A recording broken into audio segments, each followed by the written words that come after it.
കുറച്ച് വർഷങ്ങൾക്ക് മുമ്പ് നമ്മുടെ ഭൂമി നശിഞ്ഞ് ഇല്ലാണ്ടായി പോയാൽ മനുഷ്യർ തുടങ്ങി നമ്മുടെ ഭൂമിയിലുള്ള എല്ലാ ജീവജാലങ്ങളും ചത്തൊടുങ്ങിയേനെ.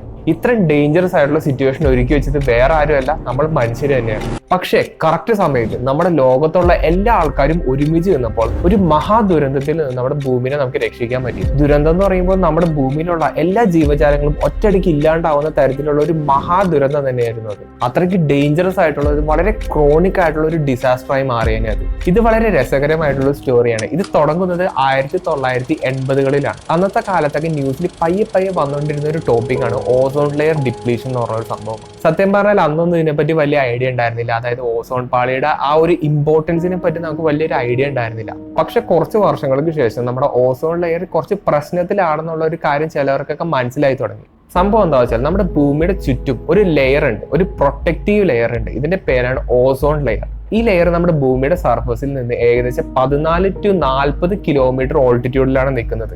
ഈ ലെയർ ഭയങ്കര പവർഫുൾ ആയിട്ടുള്ള ഒരു സംഭവമാണെങ്കിലും ഇത് ഭയങ്കര ഫ്രാജൈൽ ആയിട്ടുള്ള ഒരു സംഭവമാണ്. അത് പെട്ടെന്ന് പൊട്ടിപ്പോകുന്ന തരത്തിലുള്ള ഒരു സംഭവമാണ്. വെറും 3 mm തിക്നെസ് മാത്രമാണ് ഈ ലെയർ നമ്മുടെ ഭൂമിയുടെ ചുറ്റും ഇങ്ങനെ നിൽക്കുന്നത്. ഓക്കെ, അപ്പോൾ ഈ ലെയറിന്റെ മെയിൻ ഗുണം എന്താ വെച്ചാൽ നമ്മുടെ സൂര്യനിൽ നിന്ന് ഒരുപാട് UV റേസ്, അൾട്രാവയലറ്റ് റേസ് വരുന്നുണ്ട്. ഈ അൾട്രാവയലറ്റ് റേസ് നമ്മുടെ ഭൂമിയുടെ അകത്തേക്ക് എൻ്റർ ചെയ്യാണ്ട് സ്പേസിലേക്ക് തന്നെ റിഫ്ലക്ട് ചെയ്യണം. അതാണ് ഈ ഓസോൺ ലെയർ ചെയ്യുന്നത്. അതായത് ചുരുക്കത്തിൽ പറയാൻ നമ്മുടെ ഭൂമിയിലെ ഒരു ഷീൽഡിങ് തന്നെയാണ് ഈ ഓസോൺ ലെയർ എന്ന് പറയുന്നത്. ഇനി ഇപ്പൊ നമ്മുടെ ഭൂമിയിൽ ഓസോൺ ലെയർ ഇല്ലെന്ന് വെച്ചോ, നമ്മുടെ ഭൂമിയിലുള്ള എല്ലാ ജീവജാലങ്ങളും ഒറ്റയടിക്ക് ഇല്ലാണ്ടാവും. എന്താ കാരണം ഞാൻ പറഞ്ഞുതരാം. സൂര്യനിൽ നിന്ന് ഒരുപാട് ഹാംഫുൾ ആയിട്ടുള്ള റേഡിയേഷൻസ് എമിറ്റ് ചെയ്യുന്നുണ്ട്.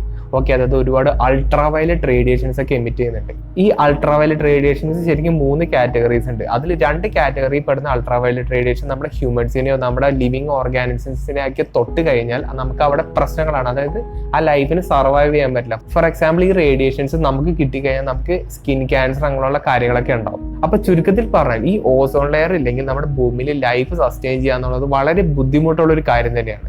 അങ്ങനെ ഇരിക്കുമ്പോഴാണ് ഈ ഞെട്ടിക്കുന്ന സത്യാവസ്ഥ നമ്മൾ എല്ലാവരും മനസ്സിലാക്കുന്നത്. അതായത് നമ്മുടെ ഭൂമിയുടെ ചുറ്റുമുള്ള ആ ഒരു ഓസോൺ ലെയർ പയ്യെ തീർന്നു പോയിക്കൊണ്ടിരിക്കുകയാണ്. അതായത് അന്റാർട്ടിക്കയിൽ ഏകദേശം യുണൈറ്റഡ് സ്റ്റേറ്റ്സിന്റെ അത്രയും വലുപ്പം വരുന്ന വലിയൊരു ഓട്ടോ കണ്ടുപിടിച്ചു. അതായത് ഓസോൺ ലെയറിൽ അത്രയും വലിയൊരു ഓട്ടോ അവിടെ വന്നു. അതും ഈ ഓട്ടോ ഇങ്ങനെ വലുതായിക്കൊണ്ടിരിക്കുകയാണ്. ആ കാര്യം കൊണ്ട് നമ്മൾ ആലോചിക്കുക. അങ്ങനെ ഈ ഒരു സംഭവം സംഭവിക്കാനുള്ള കാരണം എന്താണെന്ന് അറിയാൻ വേണ്ടിയിട്ട് 1986 ഒരു കൂട്ടം സയന്റിസ്റ്റുമാർ അന്റാർട്ടിക്കയിൽ പോയിട്ട് അങ്ങനെ ഒരുപാട് വെതർ ബലൂൺസ്, ഒരുപാട് ഗ്രൗണ്ട് ബേസ്ഡ് ആയിട്ടുള്ള കാൽക്കുലേഷൻസ് ഒക്കെ നമ്മൾ നോക്കിയപ്പോൾ, അതായത് അറ്റ്മോസ്ഫിയറിന് ഓസോൺ ലെയറിന്റെ കാൽക്കുലേഷൻസ് ഒക്കെ നമ്മൾ എടുത്തു നോക്കിയപ്പോൾ എല്ലാവരും ഞെട്ടിക്കുന്നത് വളരെ കൗതുകകരമായിട്ടുള്ള ഒരു കാര്യമാണ് നമ്മൾ ഡിസ്കവർ ചെയ്തത്. അതായത് ആ കാലത്തൊക്കെ നമ്മൾ എല്ലാവരും യൂസ് ചെയ്ത് വന്ന ഒരു സംഭവമാണ് CFC, ക്ലോറോഫ്ലൂറോ കാർബൺസ്. ഇത് മെയിൻ ആയിട്ട് കണ്ടുവരുന്നത് AC-കളിലും ഫ്രിഡ്ജുകളിലുമാണ്. വേറെ ഒന്നല്ല, ആ കാലഘട്ടത്തിൽ ഉണ്ടായിരുന്ന ഫ്രിഡ്ജുകളുടെയും AC-യുടെ അകത്തുള്ള റെഫ്രിജറന്റ് എന്ന് പറയുന്നത് ഫ്രിയോൺ എന്ന് പറഞ്ഞ ഒരു ഗ്യാസ് ആണ്. ഫ്രിയോൺ എന്ന് പറയുന്നത് ഒരു ക്ലോറോഫ്ലൂറോ കാർബൺ ആണ്. ഈ സംഭവം കൊണ്ട് നമ്മൾ മനുഷ്യന്മാർക്ക് ആർക്കും കുഴപ്പമൊന്നുമില്ലെങ്കിലും ഇത് അറ്റ്മോസ്ഫിയറിലേക്ക് എത്തുമ്പോൾ വളരെ ഡിഫറെന്റ് ആയിട്ടുള്ള ഒരു സ്റ്റോറിയാണ്. അതായത് ഈ സംഭവത്തിന്റെ യൂസ് കൂടുന്നതനുസരിച്ച് ഈ സംഭവം നമ്മുടെ അറ്റ്മോസ്ഫിയറിൽ പോയി അടിഞ്ഞടിഞ്ഞ് നിൽക്കാനുള്ള ചാൻസ് ഉണ്ട്. സൂര്യന്റെ ചൂട് CFC-യിലേക്ക് അടിക്കുമ്പോൾ ഈ ക്ലോറോഫ്ലൂറോ കാർബൺസിന്റെ അതിൽ നിന്ന് ക്ലോറിൻ സെപ്പറേറ്റ് ആയിട്ട് മാറും. ഓക്കെ, അത് കഴിഞ്ഞിട്ട് ഈ ക്ലോറിൻ ഓസോൺ ആയിട്ട് റിയാക്ട് ചെയ്യും. ഈ റിയാക്ഷനിൽ നിന്ന് കിട്ടുന്നത് ഓക്സിജനും ക്ലോറിൻ മോണോക്സൈഡുമാണ്. ഇവിടെ ഓക്സിജൻ പ്രൊഡ്യൂസ് ചെയ്യുന്നതുകൊണ്ട് ഈ ഓക്സിജൻ മറ്റുള്ള ക്ലോറിൻ പാർട്ടിക്കിൾസിനെ ഇങ്ങനെ പുറത്തേക്ക് തള്ളി വിടാനുള്ള ചാൻസ് ഉണ്ട്, അത് ഉന്തി വിടാനുള്ള ചാൻസ് ഉണ്ട്. അങ്ങനെ ഈ ക്ലോറിൻ പാർട്ടിക്കിൾസ് വീണ്ടും ഓസോൺ പാർട്ടിക്കിൾസ് ആയിട്ട് റിയാക്ട് ചെയ്തിട്ട് ഇതേ റിയാക്ഷൻ തന്നെ അവിടെ കണ്ടിന്യൂ ചെയ്യും. അങ്ങനെ ഇതൊരു ചെയിൻ റിയാക്ഷൻ പോലെ ഇങ്ങനെ കണ്ടിന്യൂ ചെയ്തുകൊണ്ടേയിരിക്കും. ഈ സംഭവം സംഭവിച്ചുകൊണ്ടിരിക്കുമ്പോൾ നമ്മുടെ അറ്റ്മോസ്ഫിയറിലുള്ള ഓസോൺ ക്ലോറിൻ മോണോക്സൈഡ് ആയിട്ട് കൺവേർട്ട് ചെയ്തുകൊണ്ടിരിക്കും. അതായത് നമ്മുടെ അറ്റ്മോസ്ഫിയറിലുള്ള ഓസോൺസിന്റെ എണ്ണം കുറഞ്ഞു വരികയും ഈ പാളി അല്ലെങ്കിൽ ഈ വിള്ളലിന്റെ വലിപ്പം ഇങ്ങനെ കൂടി വരികയും ചെയ്യും. അതായത് ഒരു ചെയിൻ റിയാക്ഷൻ പോലെ തന്നെ ഈ ഓസോൺ നമ്മുടെ ഭൂമിയിൽ നിന്ന് കംപ്ലീറ്റ് ആയിട്ട് ഇല്ലാണ്ടായി പോകും. വേറൊരു കുഴപ്പം എന്താ വെച്ചാൽ ഈ CFC-യുടെ ലൈഫ് സ്പാൻ എന്ന് പറയുന്നത് ഏകദേശം 50 to 150 വർഷങ്ങളാണ്. അപ്പോൾ ഒറ്റ സെന്റൻസിൽ പറഞ്ഞാൽ നമ്മൾ പെട്ടെന്ന് റിയാക്ട് ചെയ്തില്ലെങ്കിൽ നമ്മുടെ ഭൂമിയിൽ ഇനി ലൈഫ് എക്സിസ്റ്റ് ചെയ്യില്ല എന്നർത്ഥം. ഇതിന് ശേഷം ജസ്റ്റ് 2-3 വർഷങ്ങൾ കഴിഞ്ഞപ്പോൾ ഈ ചെയിൻ റിയാക്ഷൻ ഇങ്ങനെ നടന്ന് നമ്മുടെ ഓസോൺ ലെയറിന്റെ 15% ഇല്ലാണ്ടായി കഴിഞ്ഞു. അതായത് അത്ര ഫാസ്റ്റ് ആയിട്ടാണ് ഈ റിയാക്ഷൻസ് ഒക്കെ നടന്നുകൊണ്ടിരുന്നത്. ചുരുക്കത്തിൽ പറഞ്ഞാൽ നമ്മുടെ ഹ്യൂമാനിറ്റി ഫേസ് ചെയ്ത ഏറ്റവും ഫാസ്റ്റസ്റ്റ് ആയിട്ടുള്ള ഒരു ക്ലൈമറ്റ് ആക്ഷൻ ആയിരുന്നു ഓസോൺ ലെയർ ഡിപ്ലീഷൻ എന്ന് പറയുന്നത്. അപ്പോൾ എന്താണ് ഇനി ചെയ്യാൻ പറ്റുക എന്നുള്ളതാണ് ഏറ്റവും വലിയൊരു ചോദ്യം. എങ്ങനെയെങ്കിലും ഈ ക്ലോറോഫ്ലോറോ കാർബൺസ് എന്ന് പറഞ്ഞാൽ ആ ഒരു സംഭവം നമ്മുടെ ഭൂമിയിൽ എന്നേക്കുമായിട്ട് നിർത്തലാക്കണം, അല്ലെങ്കിൽ നമ്മുടെ ഭൂമിയിലുള്ള എല്ലാവർക്കും തന്നെ പണി കിട്ടും. ഇത് ചുമ്മാ ഗവൺമെന്റ് മാത്രം വിചാരിച്ചാൽ നിൽക്കുന്ന ഒരു കാര്യമല്ല. നമ്മുടെ ഭൂമിയിൽ ജീവിക്കുന്ന എല്ലാ മനുഷ്യർക്കും ഈ ഒരു അവയർനെസ് എത്തിക്കണം. അതായത് CFC എന്ന് പറഞ്ഞ സംഭവം നമുക്ക് എല്ലാവർക്കും ഡേഞ്ചറസ് ആണെന്നുള്ള ഒരു അവയർനെസ് നമുക്ക് എല്ലാവരിലേക്ക് എത്തിക്കണം. ഈ ഒരു അവയർനെസ്, അതായത് CFC കൊള്ളില്ല എന്നുള്ള ഒരു സംഭവം എല്ലാവരിലേക്ക് എത്തിക്കാൻ ഏറ്റവും കൂടുതൽ എഫക്റ്റീവ് ആയിട്ടുള്ള ഒരു മാർഗം മീഡിയയാണ്. അതായത് ആ കാലത്ത് ഉണ്ടായിരുന്ന ഒട്ടുമിക്ക TV ഷോസിലും സിനിമകളിലും ന്യൂസിലൊക്കെ നിറഞ്ഞു നിന്നൊരു സംഭവമാണ് CFC എന്നുള്ള സംഭവം നമ്മുടെ ഭൂമിക്ക് ദോഷമാണെന്നുള്ള ഒരു കാര്യം. ഇത് വളരെ സക്സസ്ഫുൾ ആയിട്ടുള്ള ഒരു സംഭവമായിരുന്നു. നമ്മുടെ ലോകത്തുള്ള എല്ലാ മനുഷ്യരിലേക്കും ഈ CFCയുടെ ദോഷം, ഈ ഒരു അവയർനെസ് എത്തിപ്പെട്ടു. അതിനുശേഷം ഒരു പ്രോട്ടോകോൾ ഉണ്ടാക്കുകയും, അതായത് CFC എന്നുള്ള സംഭവം നമ്മുടെ അറ്റ്മോസ്ഫിയറിന് ദോഷകരമാണെന്നുള്ള ഒരു കാര്യമൊക്കെ നമ്മൾ സയന്റിഫിക്കലി തെളിഞ്ഞ സ്ഥിതിക്ക് ഒരു പ്രോട്ടോകോളൊക്കെ ഉണ്ടാക്കുകയും, അപ്പൊ CFCക്ക് പകരം നമ്മൾ വേറെ എന്തെങ്കിലും ഉപയോഗിച്ചിട്ട് ഇപ്പോഴത്തെ കാര്യങ്ങളൊക്കെ നടത്തിയെടുക്കണം എന്നുള്ള കാര്യങ്ങളൊക്കെ നമ്മൾ സൈൻ ചെയ്തു. അങ്ങനെ ഈ ലോകത്തുള്ള എല്ലാ കൺട്രീസും ഈ ഒരു കോൺട്രാക്റ്റിൽ ഒപ്പിട്ടു. അതായത് ഈ ലോകത്തിലത്തെ ഏറ്റവും സക്സസ്ഫുൾ ആയിട്ടുള്ള എൻവയോൺമെന്റൽ കോൺട്രാക്റ്റ് ആയിരുന്നു ഈ സംഭവം.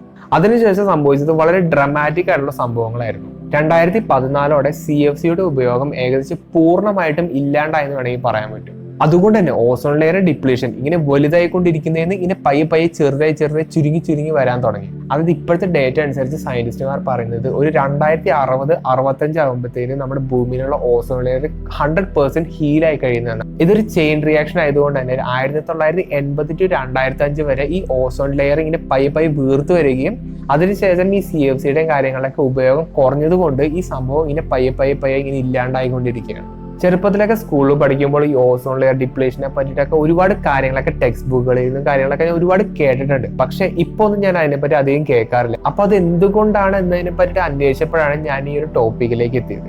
വേറെ ഒന്നല്ല, ഈ ഓസോൺ ലെയർ ശരിക്കും ഹീൽ ചെയ്തുകൊണ്ടിരിക്കുകയാണ്. അതുകൊണ്ട് തന്നെ നമ്മൾ അതിനെ പറ്റിയിട്ട് ആൾക്കാരധികം സംസാരിക്കാറില്ല. പക്ഷെ ഇതൊന്നല്ല, നമ്മൾ ഹ്യൂമാനിറ്റി ഫേസ് ചെയ്യാൻ പോകുന്ന ഏറ്റവും വലിയൊരു അപകടം ഇനി വരാനിരിക്കുകയാണ്. അതിന്റെ പേരാണ് ക്ലൈമറ്റ് ചേഞ്ച്. അതിന്റെ ഒരു സാമ്പിളാണ് ദുബായിൽ ഇത്ര വലിയ ഫ്ലഡ് വരാനുള്ള കാര്യം, നമ്മുടെ ഇന്ത്യയിൽ, നമ്മുടെ കേരളത്തിലൊക്കെ ഇത്ര ചൂട് വരാനുള്ള ഒരു കാര്യം. ഇതിന്റെ മെയിൻ കാരണം നമ്മൾ തന്നെയാണ്. അതായത് ഒരുപാട് ഗ്രീൻ ഹൗസ് എഫക്റ്റും ഒരുപാട് ഗ്ലോബൽ വാർമിംഗ് എഫക്റ്റ് ഒക്കെ വരുന്നത് കൊണ്ടാണ് ഈ ഒരു സംഭവം നമ്മുടെ ഭൂമിയിൽ ഇപ്പോൾ സംഭവിച്ചുകൊണ്ടിരിക്കുന്നത്. ക്ലൈമറ്റ് ചേഞ്ച് ഉണ്ടാവാനുള്ള മെയിൻ കാരണം ലോങ് ടൈം ആയിട്ടുള്ള ടെമ്പറേച്ചർ ചേഞ്ചസ് ആണ്. ഫോർ എക്സാമ്പിൾ, ഏകദേശം 6.5 കോടി വർഷങ്ങൾക്ക് മുമ്പ് ഇതേപോലത്തെ ഒരു ക്ലൈമറ്റ് ചേഞ്ച് നമ്മുടെ ഭൂമിയിൽ സംഭവിച്ചു.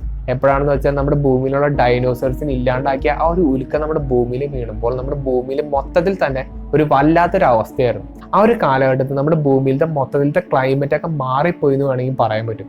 അതിനെയാണ് ശരിക്കും ക്ലൈമറ്റ് ചേഞ്ച് എന്ന് പറയുന്നത്.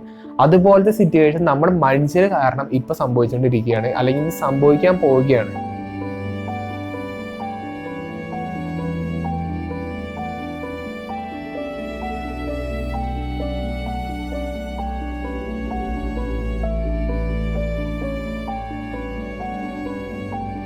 ഇതിനെപ്പറ്റി ഡീറ്റെയിൽ ആയിട്ടുള്ള വീഡിയോസ് ഞാൻ എന്തായാലും ഫ്യൂച്ചറിൽ അപ്ഡേറ്റ് ചെയ്യുന്നതായിരിക്കും.